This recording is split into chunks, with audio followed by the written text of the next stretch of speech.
शाहजहां एक ऐसा नाम जिसे सुनते ही आगरा का ताजमहल और बेगम मुमताज का नाम अपने आप ही सबकी जुबान पर आ जाता है।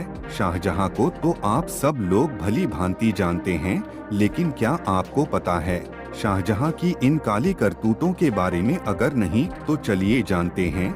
वीडियो में अंत तक बने रहना, और अगर यह जानकारी आपको अच्छी लगे तो वीडियो को लाइक, चैनल को सब्सक्राइब जरूर कर देना। शाहजहां मुगल वंश के 5वें शासक थे। शाहजहां को लोग दुनिया के 7 आश्चर्यों में से एक ताजमहल के निर्माण के लिए आज भी याद करते हैं। ताजमहल शाहजहां और उसकी बेगम मुमताज की सच्ची प्रेम निशानी है।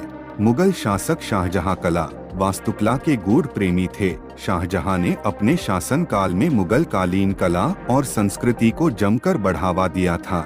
इसीलिए शाहजहां के युग को स्थापत्यकला का स्वर्णिम युग एवं भारतीय सभ्यता का सबसे समृद्ध काल के रूप में भी जाना जाता है। शाहजहां मुगल सम्राट बादशाह अकबर के पोते और जहांगीर के बेटे थे। जहांगीर की मौत के बाद बेहद ही कम उम्र में शाहजहां ने मुगल साम्राज्य का राजपाट संभाला था। शाहजहां ने अपने शासनकाल में कुशल रणनीति के चलते मुगल साम्राज्य का जमकर विस्तार किया था। महज 22 साल के शासन काल में शाहजहां ने काफी कुछ हासिल कर लिया था। शाहजहां का पूरा नाम अल आजाद अबुल मुज़फ़्फ़र साहब उद्दीन बेग मोहम्मद खान खुर्रम था। शाहजहां का जन्म 5 जनवरी 1592 ईस्वी में लाहौर, पाकिस्तान में हुआ था। शाहजहां जहांगीर और जगत गोसाई की संतान थे। शाहजहां की 13 पत्नियां थी, जिनके नाम कुछ इस तरह से थे: अर्जुमंद बानो बेगम उर्फ मुमताज महल, कंदाहरी बेगम, अकबराबादी महल, हसीना बेगम, मुती बेगम, कुदसिया बेगम, फतेहपुरी महल, सरहिंदी बेगम, जहां आरा बेगम, श्रीमती मनभावी थी। शाहजहां की कुल 16 संतानें थी, जिनमें से उनके 4 लड़के थे, जिनके नाम कुछ इस प्रकार थे: औरंगजेब, दारा शिकोह, शाह शुजा, मुराद बख्श, और बाकी उनकी लड़कियां थी। उनके नाम कुछ इस प्रकार हैं: पुरहुनार बेगम, जहां आरा बेगम, रोशनारा बेगम, गौहरा बेगम और भी अन्य। शाहजहां को बादशाह अकबर ने सबसे पहले शहजाद खुर्रम कहकर बुलाया था, जिसके बाद बचपन में उसका नाम खुर्रम पड़ गया था। दरअसल खुर्रम का अर्थ खुशी होता है। वहीं दादा पोते का अत्यधिक लगाव था। अकबर ने शाहजहां को गोद ले लिया था और उनकी परवरिश भी अकबर ने ही की थी। अकबर ने शाहजहां को एक महान योद्धा बनाने में कोई कसर नहीं छोड़ी थी। उन्होंने उसे बचपन से ही सैन्य कौशल का प्रशिक्षण देना शुरू कर दिया था। जबकि शाहजहां के खुद के पिता जहांगीर से बेहद तनावपूर्ण रिश्ते थे। दरअसल जहांगीर अपनी अत्यधिक चतुर बेगम नूरजहां की कूटनीतियों को मानते थे और उन्हीं को तवज्जो देते थे, जिसके चलते शाहजहां और जहांगीर में ज्यादा नहीं बनती थी। वहीं जिस तरह जहांगीर ने अपने पिता अकबर के साथ बगावत कर मुगल साम्राज्य का राजपाट संभाला था, ठीक उसी तरह शाहजहां ने भी अपने पिता जहांगीर से छल कपट कर मुगल साम्राज्य का शासन संभाला था।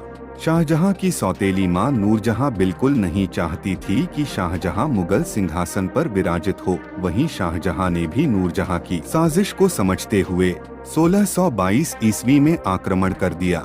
हालांकि उसमें वह कामयाब नहीं हो सका। 1627 ईस्वी में मुगल सम्राट जहांगीर की मौत के बाद शाहजहां ने अपनी चतुर विद्या का इस्तेमाल करते हुए अपने ससुर आसफ खां को निर्देश दिया कि मुगल सिंहासन के उत्तराधिकारी बनने के सभी प्रबल दावेदारों को खत्म कर दे, जिसके बाद आसफ खां ने चालाकी से दाबर बख्श, होशंकर, गुरुसस्त सहरयार की हत्या कर दी और इस तरह शाहजहां को मुगल सिंहासन पर बिठाया गया। बेहद कम उम्र में भी शाहजहां को मुगल सिंहासन के उत्तराधिकारी के रूप में चुन लिया गया। साल 1628 ईस्वी में शाहजहां का राज्याभिषेक आगरा में किया गया और उन्हें अबुल मुज़फ़्फ़र शहाबुद्दीन मोहम्मद साहिब किरण ए सानी की उपाधि से सम्मानित किया गया। मुगल सिंहासन संभालने के बाद मुगल शहंशाह शाहजहां ने अपने दरबार में सबसे भरोसेमंद आसफ खां को 7000 सवार, 7000 जात एवं राज्य के वजीर का पद दिया था। शाहजहां ने अपनी बुद्धिमत्ता और कुशल रणनीतियों के चलते साल 1628 से 1658 तक करीब 30 साल शासन किया। शाहजहां के शासनकाल को मुगल शासन का स्वर्ण युग और भारतीय सभ्यता का सबसे समृद्ध काल कहा गया है। शाहजहां ने कई ऐसी ऐतिहासिक इमारतों का निर्माण करवाया था जो कि आज भी इतिहास के पन्नों पर दर्ज हैं। उन्हीं में से एक ताजमहल भी है, जो अपनी भव्य सुंदरता और ऐतिहासिक महत्व की वजह से दुनिया के 7वें अजूबों में गिना जाता है। शाहजहां के शासनकाल में बनी ज्यादातर संरचनाओं और वास्तुशिल्प का निर्माण सफेद संगमरमर पत्थरों से किया गया है। इसीलिए शाहजहां के शासनकाल को संगमरमर शासनकाल के रूप में भी माना जाता है। इसके साथ ही आपको यह भी बता दें कि शाहजहां के शासनकाल में मुगल साम्राज्य की समृद्धि, शानो शौकत और प्रसिद्धि 7वें आसमान पर थी। शहंशाह शाहजहां के दरबार में देश विदेश के कई प्रतिष्ठित लोग आते थे और उनके वैभव विलास को देखकर आश्चर्य करते थे और उनके शाही दरबार की सराहना भी करते थे। शाहजहां ने मुगल साम्राज्य की नींव और अधिक मजबूत करने में अपनी मुख्य भूमिका अदा की थी। कुछ लोगों का यह भी मानना है कि शाहजहां के राज में शांतिपूर्ण माहौल था। राजकोष पर्याप्त था जिसमें गरीबी और लाचारी की कोई जगह नहीं थी। इसीलिए शाहजहां ने अपनी प्रजा के सामने एक कुशल प्रशासक के रूप में अपनी छवि बना ली थी। अपनी कूटनीति और बुद्धिमता के चलते शाहजहां ने फ्रांस, इटली, पुर्तगाल, इंग्लैंड और पेरिस जैसे देशों से भी मैत्रीपूर्ण संबंध स्थापित कर लिए थे, जिससे उसके शासनकाल में व्यापार आदि का भी बढ़ावा मिला था और राज्य का काफी विकास हुआ था। वहीं साल 1639 में शाहजहां ने अपनी राजधानी को आगरा से दिल्ली में शिफ्ट कर लिया। उसकी नई राजधानी को शाहजहांबाद नाम दिया गया। इस दौरान शाहजहां ने दिल्ली में लाल किला और जामा मस्जिद समेत कई मशहूर इमारतों का निर्माण करवाया था। उसके बाद साल 1648 को मुगल शासकों के मशहूर मयूर सिंहासन को आगरा से लाल किले में शिफ्ट कर दिया। इसके अलावा उसने अपने शासनकाल में बाग बगीचों को भी विकसित किया था। मुगल सम्राट शाहजहां के शासनकाल को मौर्य साम्राज्य का स्वर्णिम युग ऐसे ही नहीं कहा जाता, बल्कि इसलिए भी कहा जाता है क्योंकि शाहजहां ने अपने शासनकाल में मौर्यकालीन कला, स्थापत्य कला, वास्तुकला को बढ़ावा दिया था और कई राज्यों पर जीत हासिल कर मौर्य साम्राज्य में मिला लिया था। मुगल सिंहासन संभालते ही शाहजहां ने सबसे पहले अहमदनगर पर विजय हासिल कर साल 1633 ईस्वी में उसे मुगल साम्राज्य में मिला लिया। इस दौरान शाहजहां ने आखिरी निजामशाही सुल्तान हुसैन शाह को ग्वालियर के किले में बंधक भी बना लिया था, जिससे निजामशाही वंश का अंत हो गया। शाहजी भोसले पहले अहमदनगर की सेवा में थे, लेकिन अहमदनगर के मुगल साम्राज्य में विलय होने के बाद शाहजी भोसले को बीजापुर की सेवा स्वीकार करनी पड़ी थी। अहमदनगर को साम्राज्य में मिलाने के बाद बीजापुर एवं गोलकुंडा से शाहजहां ने कुछ शर्तों के मुताबिक संधि कर ली थी, जिनमें से कुछ शर्तें कुछ इस प्रकार हैं। नंबर 1, गोलकुंडा से संधि करने के बाद मुगल सम्राट शाहजहां का नाम खुतबे और सिक्कों दोनों पर शामिल किया गया। नंबर 2, गोलकुंडा के शासक ने अपनी एक पुत्री का विवाह शाहजहां के पोते और औरंगजेब के पुत्र शहजादा मोहम्मद से कर दिया। नंबर 3, शाहजहां को 6 लाख रुपए वार्षिक कर देने की बात स्वीकार की थी। नंबर 4, मोहम्मद सैयद फारस का मशहूर व्यापारी गोलकुंडा का बुद्धिमान वजीर था और वह क्रोधित होकर मुगलों की सेवा में चला गया और फिर उसने मुगल शहंशाह शाहजहां को कोहिनूर हीरा उपहार में दिया था।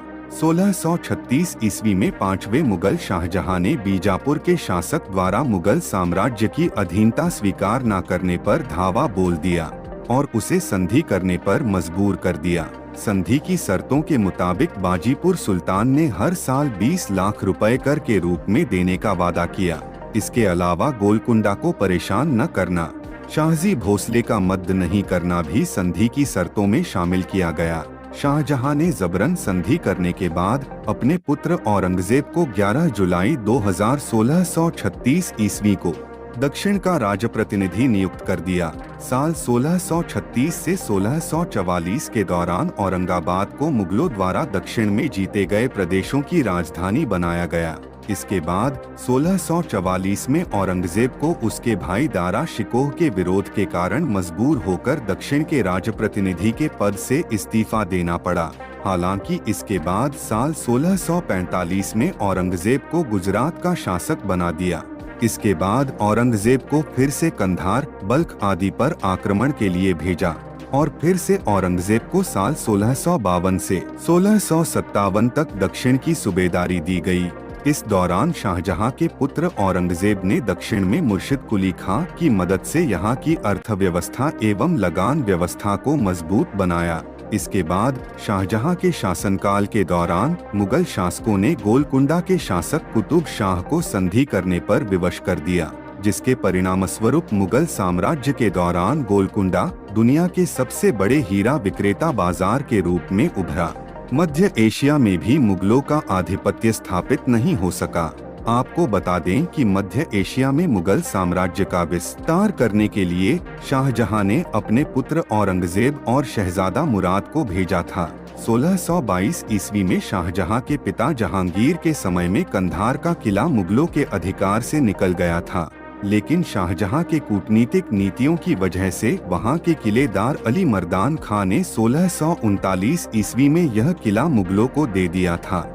लेकिन 1648-49 ईस्वी में इस किले पर फारसियों ने अपना अधिकार जमा लिया और कंधार का किला मुगलों से फिर छीन लिया गया। और इसके बाद मुगल बादशाह शाहजहां ने कंधार के किले पर जीत हासिल करने के लिए सैन्य अभियान भी चलाए। शाहजहां के शासनकाल में कंधार के किले पर मुगल कभी अपना अधिकार नहीं कर सके। वैसे तो शाहजहां के शासनकाल में शांतिपूर्ण माहौल था, लेकिन कुछ विद्रोह भी हुए, जैसे कि शाहजहां के शासनकाल में साल 1628 से 1636 के बीच बुंदेलखंड का पहला विद्रोह भड़का। 1628 ईस्वी में बुंदेला नायक और वीर सिंह बुंदेला के पुत्र जुझार सिंह ने अपनी लालची प्रवृत्ति के चलते धोखाधड़ी से प्रजा का धन इकट्ठा कर लिया, जिसके बाद शाहजहां ने उसके ऊपर आक्रमण कर दिया। फिर जुझार सिंह ने शाहजहां के सामने आत्मसमर्पण कर माफी मांग ली। फिर कुछ समय के बाद यह विद्रोह पूरी तरह ठंडा पड़ गया। पांचवें मुगल सम्राट शाहजहां के शासनकाल के समय अफगान सरदार खाने जहां लोधी, जो मालवा की सूबेदारी संभाल रहा था, उसने मुगल दरबार में आदर सम्मान नहीं मिलने की वजह से विद्रोह कर दिया था। शाहजहां के शासनकाल के समय एक छोटी सी घटना की वजह से सिखों के गुरु हरगोविंद का मुगलों के साथ विद्रोह हुआ, जिसमें सिखों को हार का सामना करना पड़ा। मुगलों ने पुर्तगालियों को नमक के व्यापार का एकाधिकार दे दिया था, लेकिन पुर्तगाली अपनी हरकतों से बाज नहीं आ रहे थे और पुर्तगालियों का प्रभाव बढ़ता जा रहा था, जिसको खत्म करने के लिए साल 1632 में शाहजहां ने पुर्तगालियों के प्रमुख व्यापारिक केंद्र हुगली पर अधिकार कर लिया था। शाहजहां के समय में साल 1630 से 32 में ही दक्षिण एवं गुजरात में भीषण अकाल पड़ा था, जिससे न सिर्फ कई लोगों की सूखे की चपेट में आकर मौत हो गई थी, बल्कि गुजरात और दक्खन वीरान पड़ गया था। साल 1612 में खुर्रम उर्फ शाहजहां का विवाह आसफ खान की पुत्री अर्जुमंद बानो बेगम से हुआ था, जिसे शाहजहां ने मल्लिका ए जमानी की उपाधि प्रदान की थी। इनके अलावा भी शाहजहां की कई और पत्नियां भी थीं, लेकिन मुमताज बेगम उसकी सबसे प्रिय और सबसे सुंदर पत्नी थी। शाहजहां ने उसकी की खूबसूरती से प्रभावित होकर उसका नाम अर्जुमंद बानो बेगम से बदलकर मुमताज रख दिया था, जिसका अर्थ होता है महल का सबसे कीमती नगीना। ऐसा कहा जाता है कि मुमताज से शाहजहां इस कदर प्रेम करता था कि वह उससे बिल्कुल भी दूर नहीं रह सकता था और उसे अपने हर दौरे पर साथ ले जाया करता था। सिर्फ यही नहीं, अपने राजकाज के हर एक काम मुमताज की सलाह से ही करता था। कई इतिहासकारों के मुताबिक मुमताज की मोहर के बगैर शाही फरमान तक जारी नहीं किए जाते थे। साल 1631 में शाहजहां की बेगम मुमताज 3 साल बाद शाहजहां की 14वीं संतान को जन्म देते वक्त लेबर पेन और असहनीय पीड़ा की वजह से मुमताज की मृत्यु हो गई थी। अपनी प्रिय बेगम मुमताज की मौत के बाद शाहजहां बेहद टूट गए थे। मुमताज की मौत के बाद करीब 2 साल तक शाहजहां शोक मनाते रहे थे। इस दौरान रंगीन मिजाज के शाहजहां ने अपने सारे शौक त्याग दिए थे। शाहजहां को स्थापत्य कला एवं वास्तुकला से बेहद लगाव था। वही उसने अपने शासनकाल में मुगल काल की सबसे बेहतरीन स्मारक ताजमहल का निर्माण करवाया था, जो कि अपनी भव्यता, खूबसूरती और आकर्षण की वजह से दुनिया के 7 अजूबों में से एक है।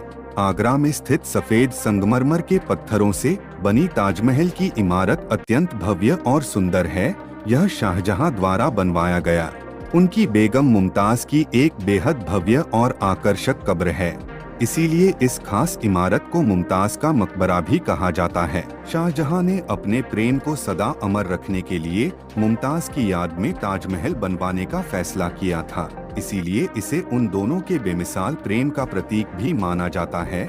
मोहब्बत की मिसाल माने जाने वाले ताजमहल के निर्माण में करीब 23 साल का वक्त लगा था। वैसे तो मुमताज बेगम के इस खास मकबरे के निर्माण का काम साल 1643 में ही पूरा हो गया था, लेकिन इसका ऐतिहासिक वास्तुकला और वैज्ञानिक महत्व के हिसाब से निर्माण करने में करीब 11 साल का ज्यादा वक्त और लगा था और इसका निर्माण काम साल 1653 तक पूरा किया गया था। आपको बता दें कि ताजमहल को बनाने में कई प्राचीन मुगल कालीन, तुर्किश, इस्लामिक और भारतीय कलाओं का समावेश अर्थात मिलाकर किया गया है। वहीं करीब 20,000 मजदूरों ने भी इस ऐतिहासिक और भव्य इमारत का निर्माण किया था। मुगल शिल्पकार उस्ताद अहमद लाहौरी के नेतृत्व में इन मजदूरों ने काम किया। इसके बारे में यह भी कहा जाता है कि जिन मजदूरों ने ताजमहल बनाया था, ताजमहल का निर्माण काम पूरा हो जाने के बाद शाहजहां ने सभी कारीगरों के हाथ कटवा दिए थे, ताकि ताजमहल जैसी कोई अन्य इमारत दुनिया में कभी ना बन सके। वहीं ताजमहल दुनिया की सबसे अलग और अद्भुत इमारत होने की यह भी एक वजह है। शाहजहां एक सहिष्णु शासक था। उसने अपने शासनकाल में इस्लाम को बढ़ावा दिया और इस्लाम का पक्ष लिया और अपनी धार्मिक नीतियों से हिंदुओं के साथ घोर पक्षपात किया। शाहजहां के अंदर इस्लाम धर्म के प्रति कट्टरता थी और हिंदू जनता के प्रति सहिष्णुता एवं उदारता नहीं थी। शाहजहां ने अपने शासनकाल में पायबेस और सिजदा प्रथा को खत्म किया और इलाही संवत के स्थान पर हिजरी संवत का इस्तेमाल किया। शाहजहां ने गौहत्या पर लगे बैन को भी हटा दिया। इसके साथ ही हिंदुओं को मुस्लिम गुलाम रखने पर बैन लगा दिया। हिंदुओं की तीर्थ यात्रा पर भी कर लगा दिया। इसके साथ ही 1633 ईस्वी में बने हिंदुओं के मंदिरों को तोड़ने का आदेश दे दिया, जिसके चलते कश्मीर, गुजरात, इलाहाबाद, बनारस आदि में कई हिंदू मंदिर तोड़ दिए गए थे, जिससे हिंदुओं की धार्मिक भावनाएं काफी आहत हुई थी। शाहजहां ने अपने शासनकाल के 7 साल बाद यह आदेश जारी किया था कि अगर कोई अपनी इच्छा से मुसलमान बन जाए तो उसे अपने पिता की संपत्ति पर अधिकार होगा। हिंदुओं को मुस्लिम बनाने के लिए शाहजहां ने अलग से एक विभाग भी खोल दिया था, जिससे मुगल शाहजहां की धार्मिक सहिष्णुता का पता लगाया जा सकता है। शाहजहां अपने शासन काल में अपने मुगल साम्राज्य में जब पुर्तगालियों के बढ़ते प्रभाव को रोकने की कोशिश कर रहा था, इस दौरान उसने आगरा के गिरिजा घरों को तुड़वा दिया था। शाहजहां मुस्लिमों के मुख्य धार्मिक स्थल मक्का और मदीना के फकीर और मुल्लाओं पर दान चढ़ावा करता था। हालांकि अपने धर्म के प्रति सहिष्णु होने के बावजूद शाहजहां ने अपने शासनकाल में हिंदू राजाओं के माथे पर तिलक लगाने की प्रथा को जारी रखा एवं अहमदाबाद में चिंतामणि मंदिर की मरम्मत करने की आज्ञा दी। सिर्फ यही नहीं, जगन्नाथ गंगा लहरी उसके प्रमुख राजकवि थे, जबकि कवींद्राचार्य आयर सुंदरदास, चिंतामणि आदि हिंदू लेखक भी शाहजहां के दरबार में थे।